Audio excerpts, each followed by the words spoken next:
is, he won't mind waiting.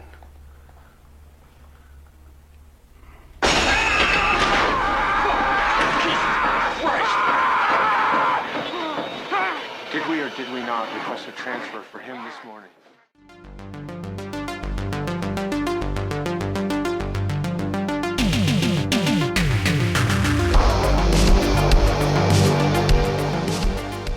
We are talking The Crazies, specifically the 2010 remake that was directed by Brett Eisner and stars Timothy Olyphant and Rhonda Mitchell. Now, I see sometimes people discussing what are sometimes the best horror remakes or best remakes in general. You know, and people point to things like The Fly, The Thing, The Blob.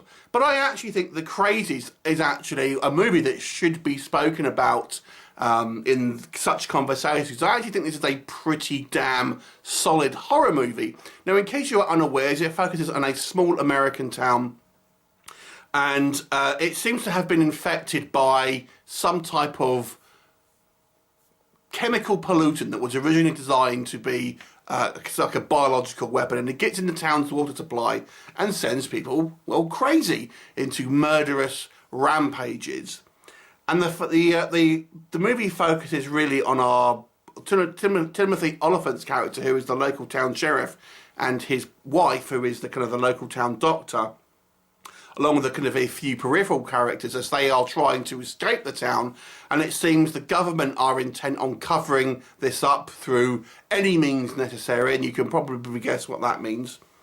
And what will happen, you have to watch the movie to find out. So the original movie was a 1973 movie, which I'm not sure if I've ever seen. I think if I have seen it, it was a long time ago. I think I may have, but I don't really remember. I've only ever seen this one that I really remember, and I actually saw this at the cinema. And I've got to say, I really enjoyed it. I actually think this is a solidly made and damn creepy movie. The way our crazy people are kind of portrayed here, as kind of almost zombie-like, but not quite zombies. Just like kind of like the dead look that they have, like looking out into the kind of like, with nothing really kind of going on, is genuinely creepy. And there are some great sort of scenes here that are really kind of quite terrifying, that kind of build up the tension. There's a scene, for example, where we have patients that are suspected to be ill, strapped down in this kind of like this medical warehouse type thing, and then we have one of our crazed killers enters with a pitchfork and just going around stabbing them. And of course, it's just the anticipation kind of building up there. And the gore as well is you know, is pretty good for a relatively mainstream kind of horror movie.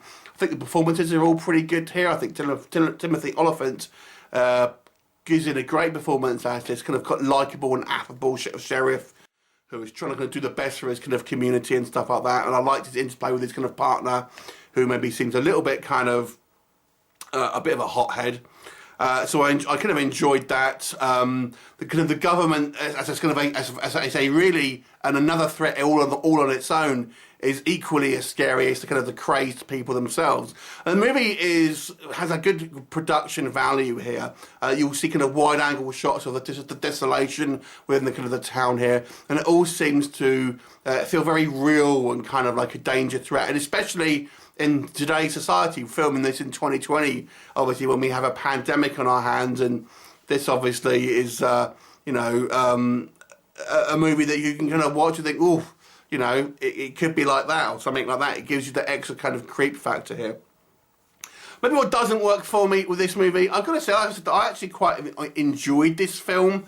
I do feel that it's a little bit obvious with who is our A characters and who is our sort of cannon fodder to a certain degree. Certain sort of supporting characters aren't really fleshed out, and we kind of know that they're going to kind of like bite the dust at any point and just there to kind of up the body count. It does have the FU moment at the end of the movie, which is just a trope I really hate. It's just one of those things that is just so typical. It just bothers me a lot, those type of little end shots and things like that. There are a little bit of inconsistencies here as well in regards to some plot holes.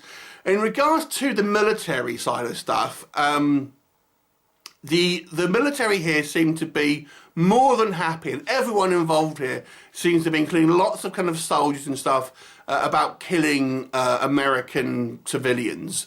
And I felt that the movie needed to have a little bit more of a a scene or two where we have the soldiers maybe questioning it a little bit. They just seem a little bit too willing to go ahead with it and stuff like that. And it just makes you sound like the kind of like the... I mean, I know that you could argue say this is the case, but it just it made the military seem like a kind of like mindless drones and never really questioning orders and things like that. And I get that the plot requires this to happen, but I would have thought it would have been better to have a little bit more of, because there's so many military people involved, is to have a little bit more pushback in regards to some of that. There is a sequence where you get one military personnel helping, but that's more or less because they saved his life rather than any kind of sense of duty or anything like that. So there are just a couple of instances like that where I feel the plot is just a little bit schlonky, and I gotta say